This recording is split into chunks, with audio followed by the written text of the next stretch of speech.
సహజ మార్గ యోగ పద్ధతిలో యోగా ప్రయోజనం సాక్షాత్కారం కాదు, యోగా ప్రయోజనం అనంతంలో లయం కావడమే అన్నారు బాపూజీ.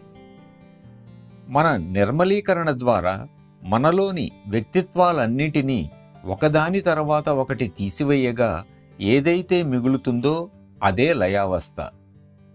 అదే యోగం యొక్క నిజమైన ప్రయోజనం. ఆయన తనను తొలగించుకొని ఆయన గురుదేవుని ప్రకటించుకున్నారు అని బాపూజీ ఎంతో అందంగా లాలాజీ గురించి అన్నారు. మనం నేను అని చెప్పుకుంటున్నంతకాలం ఆయనను మరిచిపోతున్నాం. అది తొలగినప్పుడే ఆయన దర్శనమిస్తారు.